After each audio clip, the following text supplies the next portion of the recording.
Hello students, welcome back to Elite Tutors. चलिए इस video में हम शुरू करने वाले हैं प्रैक्टिस सेट 3.2। तो चलिए इसमें शुरू करने से पहले जो कंसेप्ट हमें देखना है, बेसिक चीज़, वो शुरू करते हैं। तो सबसे पहले हमें समझना है एक्सटर्नली टचिंग सर्कल्स के बारे में। तो जैसे देखिए कि अगर एक सर्कल है और एक सर्कल और है, और साइजेस पे आपको नहीं देखना है कि एक सर्कल बड़ा होना चाहिए और एक सर्कल छोटा होना चाहिए। दोनों सेम साइज़ के हो सकते हैं, कुछ भी साइज़ पे आपको नहीं समझना है। अब फिलहाल तो ये दोनों सर्कल एक दूसरे को टच नहीं कर रहे हैं, ठीक है। और टचिंग के बाद एक्सटर्नली इंटरनली, ऐसा दो चीज़ आपको समझना है। तो अब अगर ये इस तरफ से आके यहाँ पे इसको आके टच कर देता है तो बाहर से दोनों का टचिंग हुआ स्टूडेंट्स, और ऐसे टचिंग को हम बोलते हैं एक्सटर्नली टचिंग सर्कल्स। और जहाँ पे वो टच करेगा वो एक पॉइंट होगा, और वो कहाँ कहाँ पे टच कर सकता है। सर्कल हमेशा यही पोजीशन पे दिखेगा ऐसा नहीं है, ये पूरे के पूरे सर्कमफ्रेंस में कहीं पे भी टच कर सकता है स्टूडेंट्स, आप समझिए कहीं पे भी टच कर सकता है। तो ऐसे सर्कल को हम बोलते हैं एक्सटर्नली टचिंग सर्कल्स। अब इसके बारे में और जो पढ़ना है वो हम देखेंगे बाद में। तो ये इतना सी बताना था कि ऐसे जब सर्कल बाहर बाहर से दोनों को टच करते हैं तो उसको बोलते हैं एक्सटर्नली टचिंग सर्कल्स। तो चलिए इसके बाद देखते हैं इंटरनली टचिंग सर्कल्स। तो फिर से एक सर्कल है, फिर से दूसरा एक सर्कल है, एक स्मॉल और एक बिग रखेंगे तभी आपको समझ में भी आएगा। अब ये सर्कल क्या कर रहा है, ये इसको किस तरह टच करेगा कि जिसको हम बोलेंगे इंटरनली टचिंग सर्कल हो रहे हैं। तो वो इस तरफ आके अंदर आ जाएगा स्टूडेंट्स। जब अंदर आके टच करेगा तो उसको बोलते हैं इंटरनली टचिंग सर्कल्स। और फिर यहाँ पे उसका एक पॉइंट ऑफ कांटेक्ट रहेगा। और फिर वही सेम चीज़ है कि इंटरनली टचिंग करेगा तो कहाँ कहाँ टच कर सकता है, तो ये पूरे के पूरे सर्कमफ्रेंस में कहीं पे भी टच कर सकता है स्टूडेंट, जैसे यहाँ पे आप देख रहे हो। तो ऐसे सर्कल को जब वो अंदर जाके टच करता है तो उसको बोलते हैं इंटरनली टचिंग सर्कल्स। तो ये आपको दो चीज़ समझा, एक्सटर्नली और इंटरनली। चलिए इसके बाद क्या समझना है वो देखते हैं। पहले थोड़ा सा समझ लेते हैं, फिर हम प्रैक्टिस सेट 3.2 शुरू करेंगे। तो चलिए अब जो कंसेप्ट देखने वाले वो क्या लिखा है, the point of contact of the touching circles lies on the line joining there centres. एक बार और समझिए कि द पॉइंट ऑफ कॉन्टैक्ट मतलब जो कॉन्टैक्ट का पॉइंट होता है जब सर्कल टच करते हैं, चाहे इंटरनली चाहे एक्सटर्नली, जो मैंने आपको बताया था थोड़ी देर पहले। तो the point of contact of the touching circles, touching circle के जो पॉइंट ऑफ कॉन्टैक्ट रहेंगे, लाइज, वो कहाँ पे आते हैं, lies on the line joining there centres. अगर आप दोनों सर्कल के सेंटर को ज्वाइन कर दोगे तो ऑटोमेटिक जो टचिंग पॉइंट रहेगा, कॉन्टैक्ट पॉइंट रहेगा, वो उसी के ऊपर लाई करेगा। ये स्टेटमेंट बता रहा है, और ये स्टेटमेंट आपको याद रखना है स्टूडेंट, समझने के बाद उसको अच्छी तरह याद रखना है।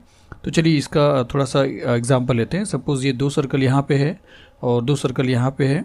ये सर्कल क्या कर रहा है, इसको बाहर से टच कर रहा है, कहीं पे भी टच कर सकता है, मैंने आपको बताया। ज़रूरी नहीं कि ऐसा स्ट्रेट दिखना चाहिए, कहीं पे भी हो सकता है। तो अब ये सर्कल का सेंटर ये है और ये सर्कल का सेंटर ये है, और द पॉइंट ऑफ कांटेक्ट, अब इन दोनों सर्कल का पॉइंट ऑफ कांटेक्ट क्या रहेगा, सपोज यहाँ पे रहेगा। ओह सॉरी, ये सर्कल क्या कर रहा है, इंटरनली टचिंग कर रहा है। अब यहाँ पे देखते हैं कि दोनों सर्कल का पॉइंट ऑफ कांटेक्ट कहाँ पे रहेगा, तो वो यहाँ पे रहेगा, और इसके लिए यहाँ पे रहेगा। थोड़ी देर के बाद देखते हैं। तो हमको समझना क्या है, द पॉइंट ऑफ कांटेक्ट, ये है point of contact of touching circle. तो ये है टचिंग सर्कल और यहाँ पे भी है, इसको थोड़ी देर के बाद देखते हैं।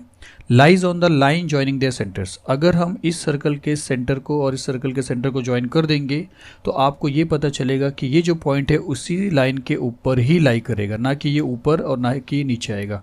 ये स्टेटमेंट ये बता रहा है, जिसको सिंपल में आप ऐसा समझिए कि अगर दो सर्कल एक्सटर्नली टच कर रहे हैं तो अगर दोनों के सेंटर को अगर आप ज्वाइन कर दोगे तो ये जो पॉइंट ऑफ कांटेक्ट रहेगा वो भी उसी लाइन के ऊपर आएगा। ये इसका मीनिंग है।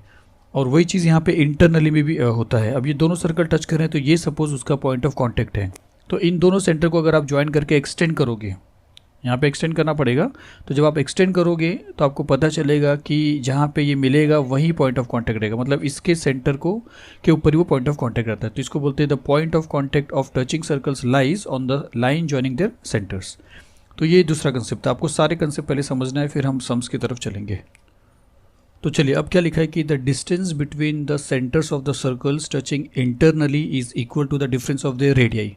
तो हमने भी इंटरनली टचिंग सर्कल कैसे होते हैं वो हमने देखा था। तो यहाँ पे बोला कि अगर इंटरनली टचिंग सर्कल है तो the distance between the centres of the circle, तो वो दो जो सर्कल हमने इंटरनली ड्रॉ किया था उसके सेंटर्स के बीच का जो डिस्टेंस होगा वो आपको कैसे मिलेगा, वो बोला कि डिफरेंस ऑफ देयर रेडियाई। अगर आप उस सर्कल में बड़े सर्कल के रेडियस में से छोटे सर्कल के रेडियस को अगर आप माइनस करोगे तो आपको मिलेगा क्या, आपको दोनों सर्कल के सेंटर के बीच का डिस्टेंस मिलेगा। जैसे हम एग्जाम्पल लेते हैं कि ये एक सर्कल है और एक सर्कल ये है जो इंटरनली टचिंग कर रहा है, क्योंकि हम इंटरनल टचिंग करने के बारे में बात कर रहे हैं। सपोज करिए कि ये सर्कल का जो सेंटर रेडियस है वो 3 यूनिट्स हैं और ये सर्कल का जो रेडियस है वो 1 है। तो अब हमको करना क्या है कि हमको बोला कि the distance between the centres of the circle, तो ये सर्कल का सेंटर ये है और ये सर्कल का सेंटर ये है, इन दोनों के बीच का ये जो डिस्टेंस है, क्या लिखा है, इंटरनल टचिंग, तो ये इंटरनल तो है, is equal to the difference of the radii. इन्होंने बोला कि अगर ये डिस्टेंस चाहिए तो आप दोनों सर्कल के रेडियस का डिफरेंस फाइंड आउट करिए। तो इसका रेडियस कितना है, बड़े वाले सर्कल का रेडियस 3 है और छोटे वाले सर्कल का रेडियस 1 है। तो आपको ये डिस्टेंस कब मिलेगा, जब आप बड़े वाले सर्कल के रेडियस में से छोटे वाले सर्कल के रेडियस को माइनस करोगे। मतलब 3 में से अगर 1 माइनस करोगे तो आपको ये डिस्टेंस मिल जाएगा। मतलब ये डिस्टेंस 2 है, इनका बोलने का मतलब ये है। मतलब जब भी सर्कल इंटरनली टचिंग करते हैं तो आप समझ जाइए कि दोनों सर्कल के सेंटर के बीच का जो डिस्टेंस है वो बड़े वाले सर्कल के रेडियस में से छोटे वाले सर्कल के रेडियस को माइनस करने पे मिलता है। थोड़ा सा और समझते हैं कि सपोज इस सर्कल को यहाँ पे लिखा और इस सर्कल को यहाँ पे लिखा। अब इसका भी रेडियस बनाते हैं और इसका भी रेडियस बनाते हैं। जब इसका रेडियस यहाँ से यहाँ तक या यहाँ से यहाँ तक या यहाँ से यहाँ तक हर जगह पे कितना रहेगा, 3 रहेगा। और उसी तरह इसका रेडियस हर तरफ कितना रहेगा, 1 रहेगा। तो सपोज इसका रेडियस यहाँ पे बना देते हैं और इसका रेडियस यहाँ पे बनाते हैं, तो आपको मालूम है ये डिस्टेंस क्या होगा। क्योंकि अगर ये रेडियस 3 है, यहाँ पे 3 है, यहाँ पे 3, यहाँ पे 3 है, तो यहाँ पे भी क्या रहेगा, 3। तो ये डिस्टेंस कितना रहेगा, 3 रहेगा स्टूडेंट्स। और ये जो सर्कल है ये फिलहाल हमने बाहर रखा है, लेकिन यहाँ पे इंटरनल टचिंग की बात कर रहे हैं तो ये अंदर रहेगा। तो यहाँ पे भी हम अंदर करते हैं लेकिन सर्कल नहीं बना रहे हैं, सिर्फ इस सर्कल का जो सेंटर है सपोज वो यहाँ पे रख दे रहे हैं। तो आप समझिए कि ये जो सेंटर है वो यहाँ पे है, सर्कल ड्रॉ नहीं कर रहे, पर इसका ये मतलब नहीं कि अंदर टचिंग नहीं कर रहा है, इसको सिर्फ एक्सप्लेन कर रहा हूँ मैं। अब इसका डिस्टेंस यहाँ से लेके यहाँ तक का डिस्टेंस मतलब ये डिस्टेंस है, मतलब ये रेडियस है, मतलब ये छोटे सर्कल का रेडियस है। तो छोटे सर्कल का रेडियस क्या है, 1 है। मतलब ये जो डिस्टेंस है वो कितना होगा, ये 1 होगा। ठीक है, अब आपको फाइंड आउट क्या करना है, distance between centres of the circle. तो बड़े सर्कल का सेंटर ये है और छोटे सर्कल का सेंटर ये है, तो दोनों के बीच का ये डिस्टेंस कैसे मिलेगा। तो पूरा 3 है स्टूडेंट्स, यहाँ से लेके यहाँ तक 3 है और यहाँ से लेके यहाँ तक कितना 1 है। तो अगर इतना आप निकाल देते हो तब ये डिस्टेंस आपको मिलेगा। मतलब पूरा 3 में से आप इतना 1 निकालोगे तो आपको मिलेगा ये डिस्टेंस जो आपको मिलता है 2। इसका मतलब यही हो गया कि सर्कल अगर इंटरनली टचिंग कर रहे हैं तो दोनों सर्कल के सेंटर का बीच के डिस्टेंस अगर आप फाइंड आउट करना चाहते हो तो आपको डिफरेंस निकालना पड़ेगा रेडियस का, दोनों सर्कल के रेडियस का डिफरेंस आपको फाइंड आउट करना पड़ेगा। ये है इंटरनली टचिंग सर्कल। उसी तरह अगर हम एक्सटर्नली की बात करेंगे कि if the circles touch each other externally, distance between their centres is equal to the sum of the radii. यहाँ पे आपको रेडियस प्लस करके मिलेगा दोनों सर्कल के बीच का डिस्टेंस। जैसे अगर फिर से देखें कि ये सर्कल है, दूसरा एक सर्कल है जो अब यहाँ पे क्या कर रहा है, बाहर से टच कर रहा है, एक्सटर्नली टचिंग कर रहा है, क्योंकि हम एक्सटर्नली पढ़ रहे हैं। तो इसका रेडियस सपोज वापस से क्या है, 3 है और इसका रेडियस क्या है, 1 है। तो यहाँ से यहाँ तक का डिस्टेंस का क्या मतलब होगा, ये अगर 3 है तो यहाँ से लेके यहाँ तक ये भी 3 रहेगा, ये अगर 1 है तो यहाँ से लेके यहाँ तक ये भी 1 रहेगा।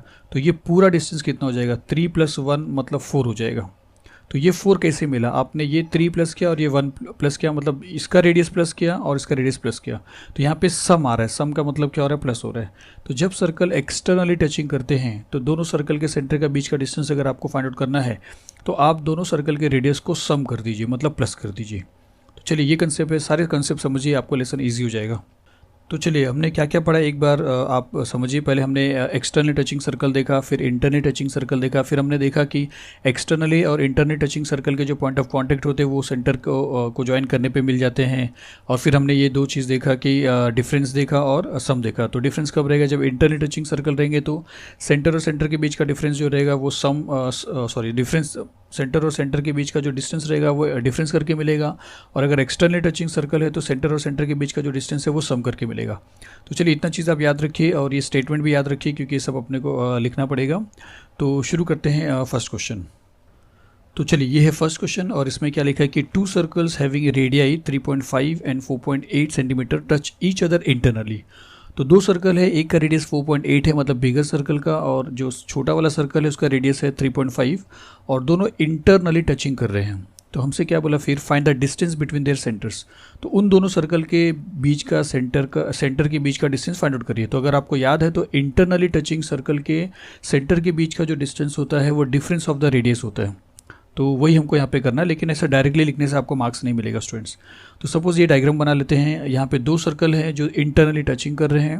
यहाँ पे इस सर्कल का जो सेंटर है वो सपोज A है और इस सर्कल का जो सेंटर है वो सपोज B है और दोनों सर्कल का जो टचिंग पॉइंट है वो M है, ऐसा समझ लेते हैं। और यही सारी चीज़ों को पहले लिख देते हैं यहाँ पे, और यहाँ पे लिखते हैं कि let point A and B be the centres of internally touching circles. तो ये सेंटर है ये सर्कल का, ये सेंटर है ये सर्कल का, और ये जो है वो पॉइंट ऑफ कांटेक्ट है, तो ये भी हम यहाँ पे बता देते हैं, point M is B their point of contact. और उसके बाद फिर रेडियस दिया है, बड़े सर्कल का रेडियस 4.8 है, मतलब ए एम जो है वो 4.8 है, और छोटे सर्कल का रेडियस 3.5 है, मतलब बी एम जो है वो 3.5 है। तो वो यहाँ पे हम लिख देते हैं कि ए एम 4.8 है और बी एम जो है वो 3.5 है। अब देखिए, अब हमको यहाँ पे ए बी फाइंड आउट करना है। तो हमको अभी तो इतना डायरेक्टली समझ में आ गया कि बड़े सर्कल का जो रेडियस है 4.8, उसमें से छोटे सर्कल का जो रेडियस है 3.5, इसमें से इसको माइनस कर देंगे तो आपको दोनों सर्कल के सेंटर के बीच का डिस्टेंस मिल जाएगा। लेकिन यूँ ही नहीं लिखना है, जो भी प्रॉपर्टी हमको सिखाया गया था वो हमको लिखना पड़ेगा। जैसे फर्स्ट ऑफ ऑल ये बताना पड़ेगा कि ये जो तीनों पॉइंट है वो एक स्ट्रेट लाइन में है, एक कोलिनियर है, जिसके लिए हमने देखा था जब हमने प्रॉपर्टी शुरू किया था। जो स्टेटमेंट ये था कि the point of contact of touching circle, point of contact of touching circle lies on the line joining their centre. वो उस पॉइंट उस लाइन पे आता है जो सेंटर को ज्वाइन करता है। तो इससे हम ये बता सकते हैं कि ए बी एम जो है, ए बी एम, ये तीनों एक स्ट्रेट लाइन में आ रहे हैं।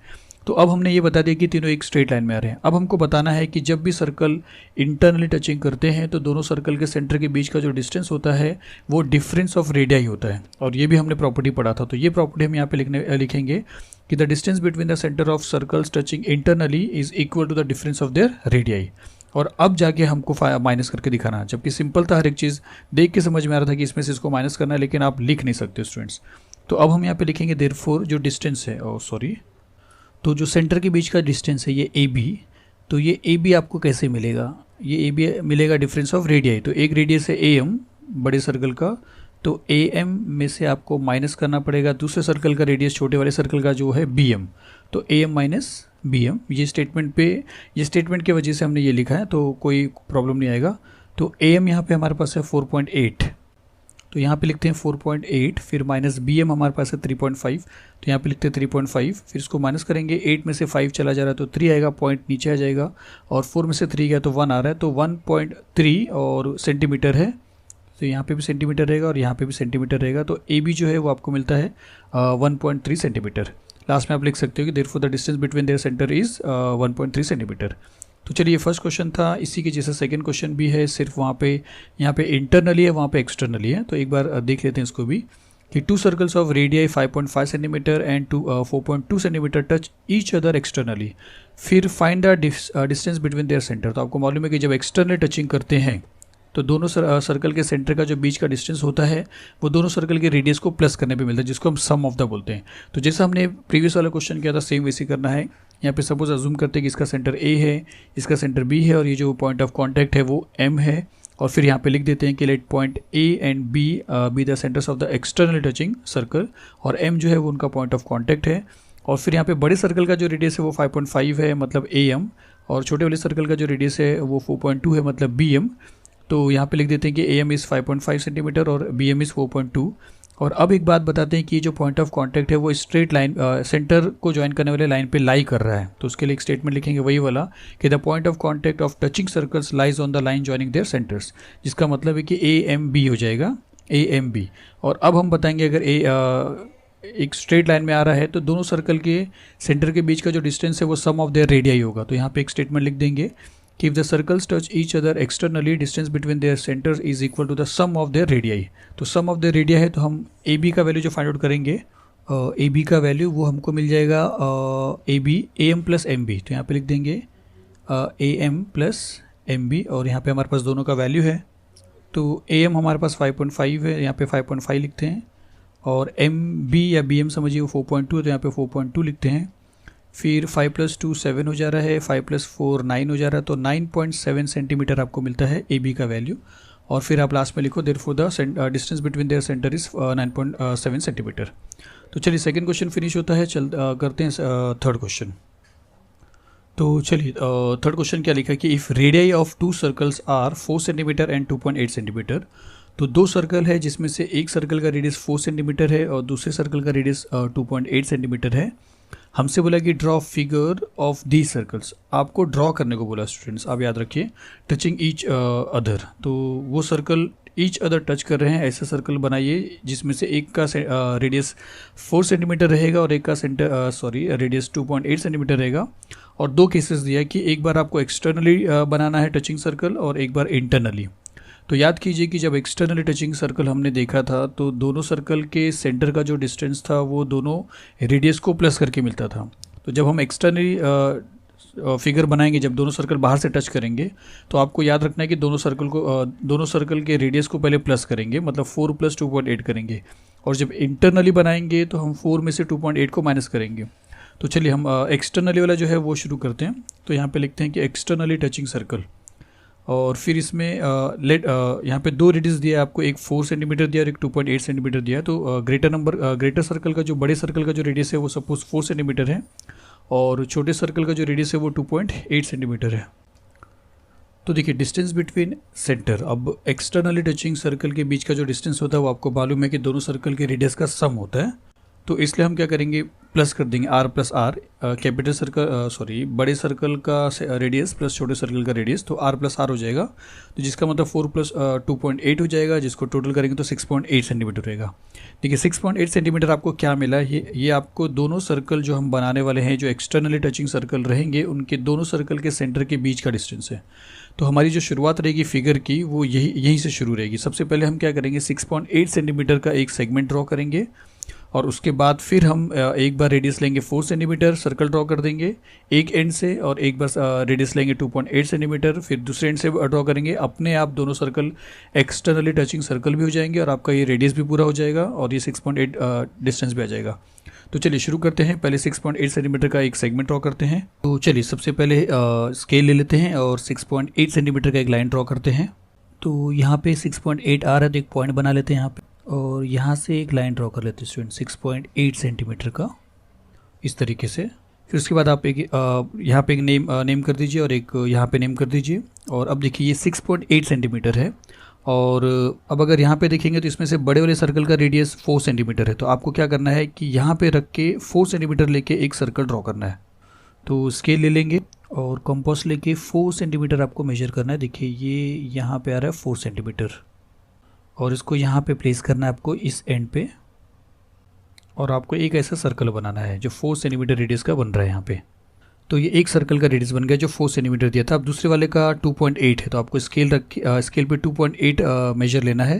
फिगर को थोड़ा क्लियर किया है, तो 2.8 लेना है, जो समथिंग यहाँ पे आ जाएगा स्टूडेंट्स, यहाँ पे, और इसको आपको ये एंड पे रखना है, और फिर यहाँ से आपको एक सर्कल और बनाना है।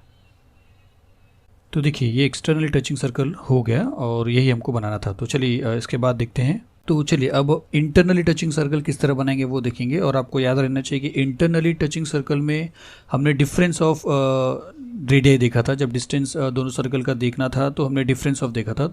तो अभी एक्सटर्नली में हमने प्लस किया था, इंटरनली में हमको डिफरेंस फाइंड आउट करना है। तो केस 2 में या सेकेंड वाला जो इंटरनली है उसमें हम क्या लिख रहे हैं, इंटरनली टचिंग सर्कल, और यहाँ पे भी आर अज्यूम करते हैं 4 सेंटीमीटर बड़े सर्कल का रेडियस, और छोटे सर्कल का रेडियस 2.8 सेंटीमीटर, और फिर डिफरेंस बिटवीन सेंटर। तो यहाँ पे आपको कैसे मिलेगा, दोनों को माइनस करने मिलेगा। ये अच्छी तरह याद रखिए, इंटरनली में माइनस होता है, एक्सटर्नली में प्लस होता है। तो यहाँ पे हो जाएगा r - r, जिसका मतलब हो जाएगा 4 - 2.8, और 4 में से 2.8 माइनस करें तो 1.2 होगा। तो जैसे पहले हमने ड्रॉ किया था वैसे इस बार हमको शुरू करना है 1.2 से। तो हम 1.2 का क्या करेंगे, सबसे पहले 1.2 सेंटीमीटर का लाइन ड्रॉ करेंगे। उसके बाद फिर 4 सेंटीमीटर का एक एंड से सर्कल बनाएंगे, और दूसरे एंड से आपको बनाना है कितना, 2.8 सेंटीमीटर। चलिए देखेंगे किस तरह बनता है, और ये दोनों सर्कल इंटरनली टचिंग करेंगे। तो चलिए शुरू करते हैं। तो स्केल ले लीजिए, और इस बार हमको 1.2 बनाना है। तो 1.2 समथिंग यहाँ पे आएगा, तो एक मार्किंग करते हैं यहाँ पे, और फिर एक लाइन ड्रॉ करते हैं, एकदम छोटा सा लाइन आएगा स्टूडेंट्स। इस बार से 1.2 है, इस तरह से। उसके बाद नेमिंग हम बाद में करते हैं।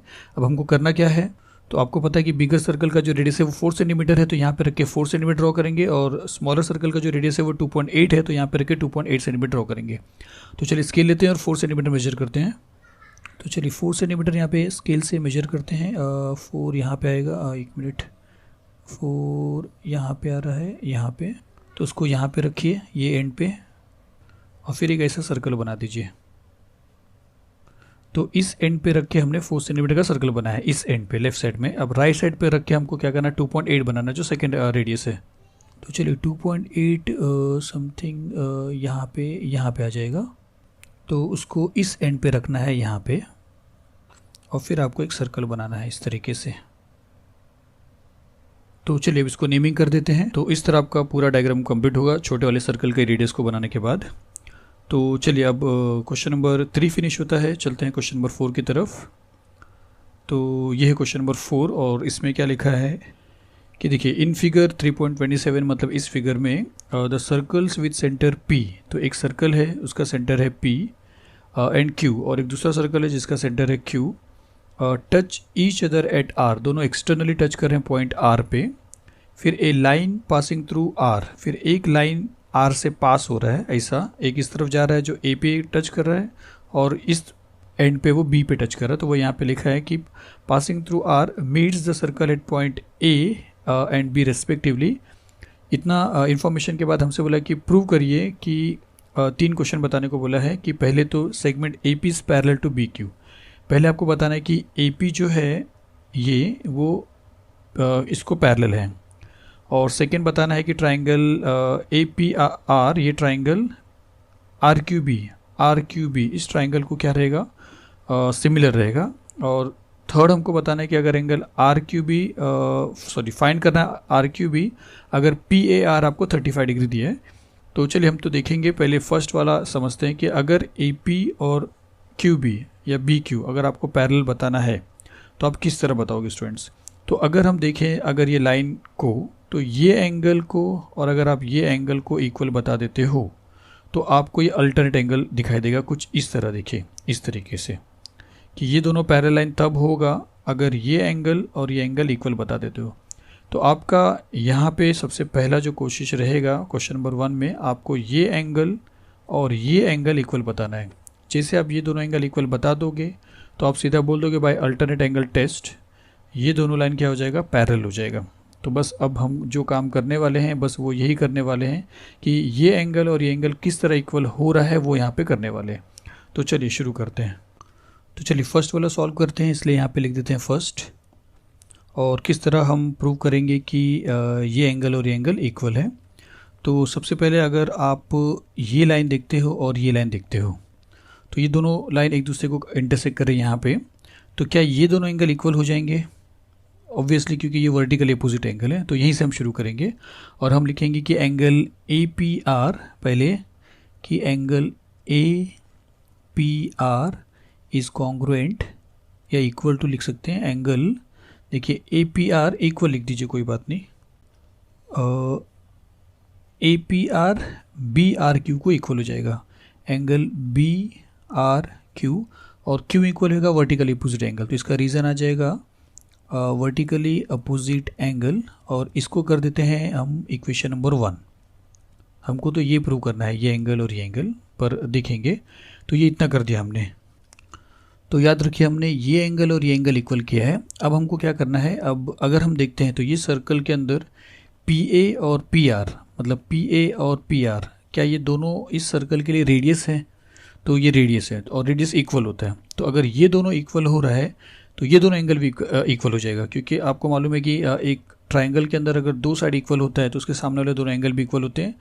उसका रीज़न आप आइसोसेलेस ट्राइंगल भी बोल सकते हो। तो पहले हम यहाँ पे लिखते हैं कि PA is equal to PR, कि PA is equal to PR, और इसका रीज़न क्या लिखेंगे, अगर PA PR को क्यों इक्वल है, वो है रेडियाई ऑफ सेम सर्कल। तो इसका रीज़न लिखते हैं कि radii of same circle, radii of same circle, दोनों भी एक ही सर्कल के रेडियस है। और अगर ये दोनों इक्वल हो गए तो डायरेक्टली आप बोल सकते हो कि फिर ये एंगल मतलब ये वाला एंगल और ये वाला एंगल इक्वल हो जाएगा, मतलब PAR और PRA दोनों इक्वल हो जाएगा। तो यहाँ पे लिखते हैं कि therefore angle PAR is equal to angle PRA, angle PRA, और इसका रीज़न आप लिख लीजिए आइसोसेलेस ट्राइंगल, आइसोसेलेस ट्राइंगल आप पूरा लिखिए प्लीज़। और यहाँ पे हम इसको कर देंगे इक्वेशन नंबर 2। फिर उसी तरह जैसे हमने यहाँ पे इन दोनों को लिया है, अब हम यहाँ पे भी आ सकते हैं और यहाँ पे बोल सकते हैं कि QR is equal to QB। और ये क्यों हो रहा है, क्योंकि ये इस सर्कल के रेडियस है। तो यहाँ पे जैसा ये लिखा है वैसे यहाँ पे लिखेंगे कि QR is equal to QB, और QB, QR is equal to QB, और इसका भी रीज़न रहेगा radii of same circle. Same circle आपको लिखना है, तो लिखेंगे रेडियाई ऑफ सेम सर्कल, ये आपको लिखना है पूरा। और फिर अगर ये दोनों इक्वल हो रहा है, तो जैसे यहाँ पे ये दोनों की वजह से ये दोनों एंगल इक्वल हुए थे, वैसे इस बार इन दोनों के इक्वल होने की वजह से ये दोनों एंगल इक्वल हो जाएंगे। तो यहाँ पे हम लिखेंगे therefore angle Q R B, या आप लिखिए बी आर क्यू। तो यहाँ पे लिखते हैं कि angle, therefore angle B R Q, B R Q ये इक्वल हो जाएगा एंगल, देखिए B R Q, Q B R को इक्वल हो जाएगा एंगल क्यू बी आर। तो यहाँ पे लिखेंगे एंगल क्यू बी आर, और इसका भी रीज़न लिखेंगे आइसोसेलेस ट्रायंगल टेस्ट या थ्योरम लिखिए, और इसको करते हैं कंडीशन नंबर 3। तो अब अगर आप ध्यान से देखते हो तो हमने क्या किया, पहले बताया कि पहले तो देखिए यहाँ पे हमने बोला कि ये दोनों एंगल इक्वल है, ये एंगल और ये एंगल, पर देखिए साइन डिफरेंट है यहाँ पे। और उसके बाद हमने बोला कि ये दोनों एंगल इक्वल है, और अभी हम बोलते हैं ये दोनों एंगल इक्वल है। तो चलिए ये एंगल को इक्वल है, आइसोसेलेस बोल दिया, ये एंगल को इक्वल है, ये भी आइसोसेलेस है। लेकिन ये दोनों एंगल भी तो इक्वल थे, यहाँ पे हमने प्रूव किया था वर्टिकल अपोजिट एंगल। तो अगर ये दोनों एंगल इक्वल हो रहे तो इनका साइन जो है वो डिफरेंट नहीं हो सकता, सेम हो सकता है। मतलब ये साइन भी कैसा हो जाएगा, फिर इसके जैसा हो जाएगा। मतलब यहाँ पे अगर अब देखा जाए 1 को, 2 को और 3 को, अगर इन तीनों को समझा जाए तो ये दोनों एंगल पहले इक्वल थे, फिर ये दोनों एंगल इक्वल थे, और फिर अब ये दोनों एंगल इक्वल है, तो जिससे अपने को समझ में आया कि 4 के चारों एंगल इक्वल हो रहे हैं। तो यहाँ पे हम लिखेंगे फ्रॉम 1, 2 एंड 3, या डायरेक्टली पहले ये चारों एंगल लिखेंगे और यहाँ पे आगे लिखेंगे फ्रॉम 1, 2 एंड 3। बस ये चारों एंगल का नाम लिखना है। जैसे पहले इसको लिखेंगे angle P A R, angle P A R is equal to angle P R A, angle P R A which is equal to angle BRQ, angle BRQ which is equal to angle QBR, angle QBR, angle लिखेंगे angle QBR, QBR। तो एक बार check करते हैं, ये है PAR, ये है PRQ, PRA, PRA, ये है BRQ, एक मिनट, BRQ ये एंगल, और ये है QBR। तो ये क्यों इक्वल हो रहा है, क्योंकि ये 3 से हमने ये रिजल्ट निकाला है। तो यहाँ पे लिखते हैं फ्रॉम 1, 2 एंड 3। तो यहाँ पे लिखते हैं फ्रॉम 1, 2 एंड 3। तो देखिए अब हमारे पास 4 के चारों एंगल इक्वल हैं, लेकिन ये पैरेलल होने के लिए हमको ये एंगल और ये एंगल इक्वल बताना था। तो जब 4 के चारों इक्वल हैं तो ये दोनों भी तो इक्वल होंगे। तो यहाँ पे हम ये एंगल के लिए PAR बोलेंगे, जो यहाँ से ले लेंगे, और ये एंगल के लिए QBR बोलेंगे, जो यहाँ से ले लेंगे। तो यहाँ पे लिखते हैं कि since angle PAR is equal to angle QBR, तो हम बोल सकते हैं कि देयरफॉर, इसको हम आप क्या करिए 4 कर दिए। देखिए इसको कंडीशन नंबर 4 कर लीजिए, क्योंकि इसका आगे भी यूज़ होने वाला है। तो और यहाँ पे आप फ्रॉम 4 लिख सकते हैं कि फ्रॉम 4, तो आप लिखिए। तो अगर ये दोनों एंगल इक्वल हो गया PAR और QBR, तो जो मैंने आपको स्टार्टिंग में बताया था वो कंडीशन सेटिस्फाई हो रहा, तो हम यहाँ पर लिख सकते हैं डायरेक्टली देयरफॉर PA या AP is parallel to BQ, segment BQ, और इसका रीज़न आ जाएगा अल्टरनेट एंगल। तो अल्टरनेट एंगल आपको लिखना है। तो ये फर्स्ट जाके आपको प्रूव हो रहा है। अब ये जो है फोर्थ वाला, ये आपके लिए सबसे ज़्यादा इंपॉर्टेंट है, जहाँ पे आपने 4 के चारों एंगल को इक्वल बताया। तो चलिए अब सेकेंड क्वेश्चन में चलते हैं, और फिर इस फोर्थ वाले कंडीशन का यूज़ करके हम सेकेंड जो सिमिलर करने को बोला है वो देखते हैं। तो एक काम करते हैं, ये सेकेंड वाला जो हमको सॉल्व करना है, उसके लिए जो फोर्थ इक्वेशन है उसको हम रेफरेंस के लिए लिख लेते हैं यहाँ पे। तो ये हमारे लिए रेफरेंस है, इसको आपको एक बार वापस नहीं लिखना है। तो चलिए अब इस बार हमको ये प्रूव करना है कि ट्रायंगल APR जो है, APR ये वाला ट्रायंगल, ये सिमिलर है ट्रायंगल RQB को, RQB मतलब ये वाले ट्रायंगल को। तो दो ट्रायंगल सिमिलर होने के जो भी टेस्ट हम देखते थे पहले, उसमें से कोई एक टेस्ट आपको बताना है। जैसे अगर इस केस में चलेंगे तो आप एंगल टेस्ट से बता सकते हो, और यहाँ पे हमने देखा है कि ये एंगल को इक्वल है। यहाँ पे मिलेगा आपको ये एंगल PAR, ये एंगल QBR फ्रॉम 4 लिख देंगे। फिर ये एंगल और ये एंगल भी इक्वल है, जिसको यहाँ पे फिर से बोल सकते हैं फ्रॉम 4, इसका नाम है PRA यहाँ पे है, और QRB या BRQ यहाँ पे है। तो अगर आप दो ट्राइंगल के अंदर दो एंगल इक्वल बता देते हो तो वो दोनों ट्राइंगल सिमिलर हो जाते हैं बाय एंगल टेस्ट। तो आपको बस इतनी बताना है। तो यहाँ पे हम लिखेंगे सेकेंड वाले में कि in triangle APR and triangle RQB, सबसे पहले बता दिया एंगल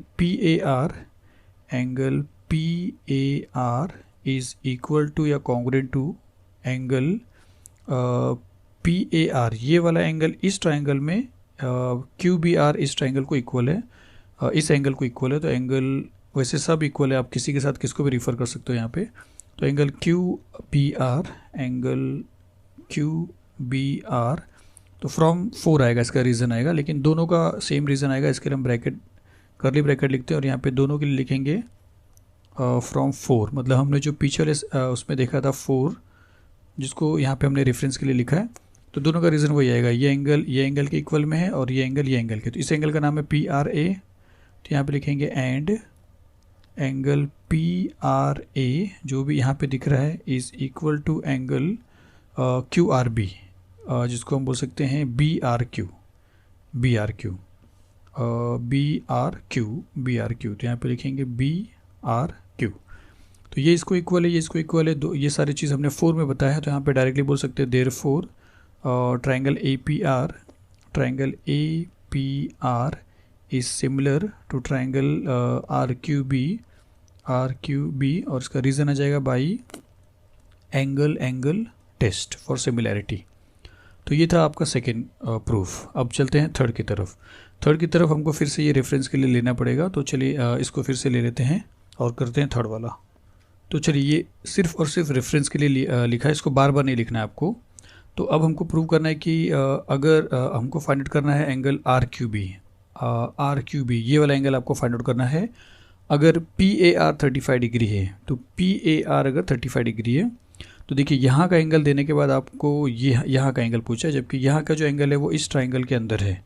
तो आपको फोकस करना है इस ट्राइंगल के अंदर, जिसके अंदर ये एंगल आपको फाइंड आउट करना है। तो आपको ये दोनों एंगल लेना है, जिसमें से इसका नाम है BRQ जो यहाँ पे आपको दिख रहा है, और इसका नाम है QBR जो यहाँ पे आपको दिख रहा है। तो ये एंगल तो इक्वल है। आपको पता है कि आपको चारों एंगल इक्वल है।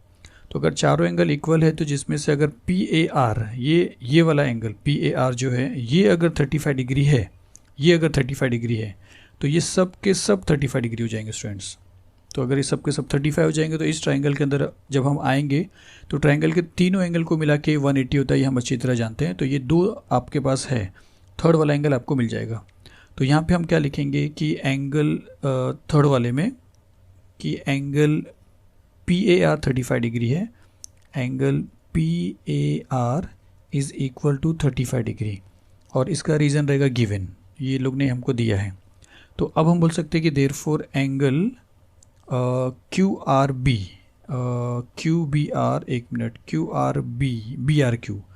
QRB मतलब वही BRQ। तो हम लिख सकते हैं देयरफॉर एंगल एंगल BRQ ये इक्वल हो जाएगा, है वैसे भी BRQ QBR को, वो भी यहाँ पे दिख रहा है एंगल QBR, और इन दोनों का वैल्यू क्या हो जाएगा 35 डिग्री हो जाएगा। इसका रीज़न हम देखेंगे तो फ्रॉम 4, क्योंकि 4 में हमने ये बताया कि ये सारे के सारे एंगल इक्वल हैं, जिसमें से अगर एक 35 है तो ये दोनों भी 35 हो जाएगा। तो अब आपने बता दिया ये 35 है और ये भी 35 है, तो आपको ये फाइंड आउट करना है। तो अब हम लेंगे ये ट्राइंगल और बोलेंगे इन ट्राइंगल दिस, तीनों एंगल को मिला के 180 होता है। फिर किस तरह ये मिलेगा वो देखते हैं। तो यहाँ पे लिखते हैं कि इन ट्राइंगल QRB, तो तीनों को प्लस करेंगे तो 180 का, जिसमें से इसका नाम ले लेते हैं QRB, BRQ जैसा यहाँ पे नेमिंग है वैसे लिखेंगे। तो BRQ, तो angle BRQ plus angle QBR angle QBR plus 2 हो गया तीसरा, तीनों को मिला के 180 होता है। तो तीसरा है RQB जो यहाँ पे दिया है, तो angle RQB is equal to 180 degree. और इसका रीज़न आपको लिखना है sum of the measure of all angle of a triangle, जिसमें से बी आर क्यू और क्यू बी आर ये दोनों भी 35 है, तो यहाँ पे आप लिखिए 35 degree plus 35 degree of A plus angle R Q B which is equal to 180 degree. अब इन दोनों को प्लस करें तो 70 होएगा, जो इस तरफ आएगा तो माइनस हो जाएगा। तो यहाँ पे हम लिख सकते हैं कि therefore angle R Q B is equal to 180 degree minus 35 plus 35 70 हो जाएगा। तो यहाँ पे आएगा 70 डिग्री, तो जिस which is equal to 110 degree. तो देयरफॉर आर क्यू बी आपको मिलता है आर क्यू बी 110 डिग्री। तो इस तरह आपको फाइंड आउट करना है। तो चलिए क्वेश्चन नंबर 4 यहाँ पे फिनिश होता है। इसके बाद देखते हैं क्वेश्चन नंबर 5। तो चलिए 5th वाला क्वेश्चन देखते हैं, और इसमें क्या लिखा है कि in figure the circles with centre A and B touch each other at point E. तो एक सर्कल है जिसका सेंटर ए है, और दूसरा जो सर्कल है उसका सेंटर बी है। दोनों जो टच कर रहे हैं एक्सटर्नली वो पॉइंट ई है, यहाँ पे वो लोग टच कर रहे हैं। तो ये है पॉइंट ई जहाँ पे ये लोग टच कर रहे हैं। फिर आगे क्या लिखा है कि line L is a common tangent. ये जो लाइन एल है ये एक कॉमन टेंजेंट है, जो इसके लिए भी टेंजेंट है और इसके लिए भी टेंजेंट है, दोनों के लिए एक अकेला टेंजेंट है। विच टचेज द सर्कल एट सी, जो इस सर्कल को पॉइंट सी पे टच कर रहा है यहाँ पे, एंड पॉइंट डी यहाँ पे टच कर रहा है respectively. Find the length of segment C D. तो आपको ये जो सी से लेके डी तक का जो डिस्टेंस है, लेंथ है, ये आपको फाइंड आउट करना है। If the radii of the circles are 4 centimetre and 6 centimetre, जिसमें से छोटे वाले सर्कल का रेडियस 4 सेंटीमीटर है और बड़े वाले सर्कल का रेडियस 6 सेंटीमीटर है, तो आपको सी से लेके डी तक के बीच का जो डिस्टेंस है वो आपको फाइंड आउट करना है। तो देखिए अब कैसे करेंगे, तो पहले समझते हैं किस तरह हम फाइंड आउट करेंगे, उसके बाद आपको समझ में आएगा। तो ये सर्कल का ये सेंटर है और ये सर्कल का ये सेंटर है, और दोनों का जो एक्सटर्नल टचिंग पॉइंट है वो ई है, और आपको मालूम है कि वो तीनों एक स्ट्रेट लाइन में आते हैं, जिसको आपको लिख के बताने की ज़रूरत नहीं, क्योंकि वैसे भी हमको बहुत कुछ लिखना है इसके अंदर। तो ये दोनों को जब हम ज्वाइन करेंगे तो ये एक स्ट्रेट लाइन में आएंगे स्टूडेंट्स। तो यहाँ पे हो गया। अब जैसे आप ये ड्रॉ करते हो तो यहाँ से लेके यहाँ तक रेडियस बन जाएगा, और यहाँ से लेके यहाँ तक रेडियस बन जाएगा, और रेडियस हमको दिया है, एक 4 दिया है और एक 6 दिया है। तो इसका मतलब है कि ये यहाँ से यहाँ तक 4 हो जाएगा, और ये यहाँ से लेके यहाँ तक 6 हो जाएगा। तो अगर ये रेडियस है और ये रेडियस है, तो यहाँ से यहाँ तक जो ड्रॉ करेंगे तो वो भी एक रेडियस होगा, क्योंकि ये अगर रेडियस है तो ये भी रेडियस रहेगा। लेकिन सिंस ये टेंजेंट है और ये रेडियस है, तो टेंजेंट थ्योरम से आपको पता होना चाहिए कि ये एंगल 90 डिग्री बन जाएगा। तो उसी तरह अगर ये रेडियस है तो यहाँ से यहाँ तक अगर हम ड्रॉ करेंगे तो ये भी एक रेडियस हो जाएगा, और फिर से यही एक कॉमन टेंजेंट है। तो अगर ये टेंजेंट है तो ये एंगल भी कितना हो जाएगा, 90 डिग्री। तो देखिए अब ये रेडियस है और तो ये भी रेडियस है, तो अगर ये 4 है तो ये भी 4 हो जाएगा। उसी तरह अगर ये रेडियस है और ये 6 है तो ये भी एक रेडियस है, तो ये भी हो जाएगा 6। तो अब देखिए हमको तो फाइंड आउट करना है सी डी। तो ये हमारे पास 4 है, ये हमारे पास 6 है, ये इतना 4 है और इतना 6 है, लेकिन टोटल आप अगर प्लस करोगे तो 10 हो रहा है। तो अगर ए से लेके बी तक ए बी जो है, अगर ए बी 10 है तो क्या सी डी भी 10 हो जाएगा। तो सी डी 10 कब होता था स्टूडेंट्स, जब ये 4 है तो ये भी 4 होता। तो अगर ये 4 है और ये ज़्यादा है 6, तो ये लाइन थोड़ा सा टेढ़ा हो गया, जिसके वजह से ये दोनों का डिस्टेंस डिफरेंट हो जाएगा। अगर ये दोनों सेम सेम होते थे तो आप बोल सकते थे कि जितना बड़ा ये है उतना बड़ा ये होता था रेक्टेंगल के हिसाब से, क्योंकि रेक्टेंगल के अपोजिट साइड अगर इक्वल है तो दूसरे भी सेम रहेंगे। तो ये चीज़ हम ऐसा ट्रिक करते हैं, जिससे अगर हम यहाँ से एक परपेंडिकुलर ड्रॉ करते हैं इसके ऊपर परपेंडिकुलर, तो ये एंगल 90 डिग्री हो जाएगा। अब अगर ये 90 डिग्री होता है, ये भी 90 डिग्री है, ये भी 90 डिग्री है, तो इस क्वाड्रिलेटरल में सिर्फ एक एंगल बचता है, तो वो भी 90 होगा, क्योंकि क्वाड्रिलेटरल के चारों एंगल मिलाएंगे तो 360 होता है, जिसमें से ये 270 हो ही जा रहा है, तो ये बचा हुआ 90 फिर से बचेगा तो 360। तो अब अगर ये 90 होता है तो ये पूरा रेक्टेंगल बन जाएगा स्टूडेंट्स। और अगर ये रेक्टेंगल बनता है तो इसका मतलब है कि अगर ये 4 है तो यहाँ वाला जो है ये भी 4 हो जाएगा, मतलब इतना 4 हो जाएगा। ये जो पूरा 6 था, अब ये इसमें से इतना 4 हो जाएगा, और अगर 6 था तो इतना जो बचा वो 2 हो जा रहा है। तो देखिए अब ये 4 है तो ये भी 4 है, तो इसका मतलब जितना बड़ा ये होगा उतनी बड़ा ये रहेगा।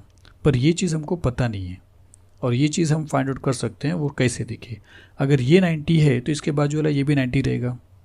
और अब अगर इस ट्राइंगल के बारे में हम ध्यान दें, इस ट्राइंगल के अंदर, तो ये 90 के सामने हाइपोटेनस है जो 10 है, 4 + 6 मतलब 10 है, और ये दूसरा साइड है जो 2 है। तो एक तीसरा साइड बचता है जो हम पाइथागोरस के फॉर्मूले से फाइंड आउट कर सकते हैं। तो बस आपको बस पाइथागोरस के फॉर्मूले से ये ए एफ फाइंड आउट करना है। सपोज यहाँ पे हम ले लेंगे एफ, यहाँ पे एफ ले लेते हैं, तो ये आपको ए एफ फाइंड आउट करना है बस। जैसे आपको ए एफ मिल जाएगा आपको सी डी भी उतना ही मिलेगा। लेकिन ये सब कुछ जो हम देख रहे थे ये सब कुछ आपको लिख कर बताना है, डायरेक्टली ट्राइंगल के अंदर पाइथागोरस का फॉर्मूला नहीं लिखना है। तो चलिए हम शुरू करते हैं, क्या क्या लिखेंगे। तो पहले कंस्ट्रक्शन करते हैं, क्योंकि ये सब दिया नहीं था, ये तो हमने बनाया है डायग्राम में, सिर्फ ये सेंटर और ये सेंटर दिखाई दिया था और ये कॉमन टेंजेंट दिखाई दिया था। तो यहाँ पे हम लिखते हैं कि draw segment A C and segment B D, पहले ये काम करेंगे। फिर लिखते हैं कि draw A F perpendicular to B D, उसके बाद हमने ए एफ बनाया परपेंडिकुलर बी डी को, और बी एफ डी है जो बी एफ डी मतलब तीन के तीनों पॉइंट एक स्ट्रेट लाइन में आ रहे हैं। तो चलिए सॉल्यूशन से शुरू करते हैं। और अब देखिए ए सी और ए ई दोनों इक्वल हैं और दोनों भी 4 सेंटीमीटर रहेगा, तो हम ये लिख सकते हैं कि A C is equal to A E which is equal to 4 centimetre. और उसी तरह बी डी और बी ई दोनों इक्वल रहेंगे और दोनों रहेंगे 6 सेंटीमीटर। तो यहाँ पे लिख देंगे कि B D and B E is equal to 6 centimetre. और क्यू दोनों इक्वल है, ये दोनों इस आपस में क्यू इक्वल है और ये दोनों आपस में क्यू इक्वल है, तो दोनों सर्कल के रेडियस है, तो दोनों का एक साथ रीजन दे देंगे और लिख देंगे रेडियस ऑफ सेम सर्कल।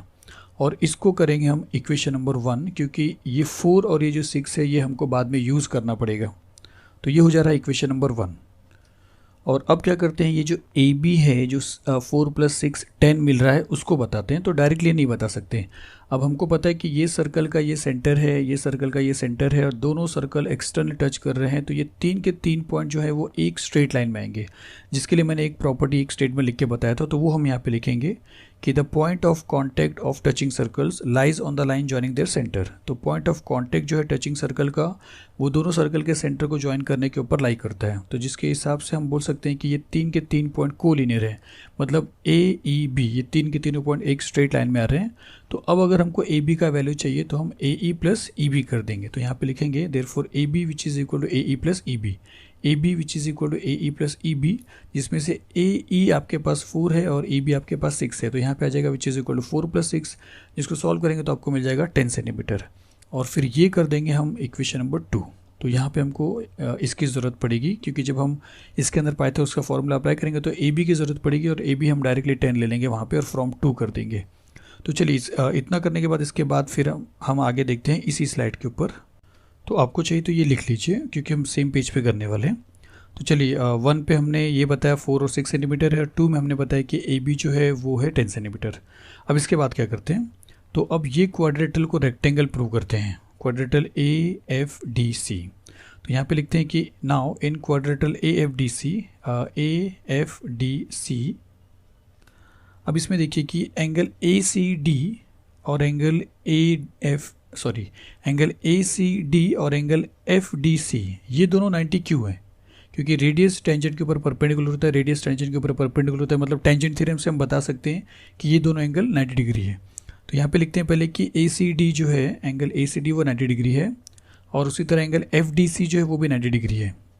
और इन दोनों का रीज़न रहेगा कि टेंजेंट थ्योरम, क्योंकि टेंजेंट थ्योरम में रेडियस टेंजेंट को परपेंडिकुलर होता है। तो 2 एंगल हमने इस ये क्वाड्रेटल में ए एफ डी सी में ये 4 वाले साइड फिगर में हमने 2 एंगल बता दिया 90 डिग्री।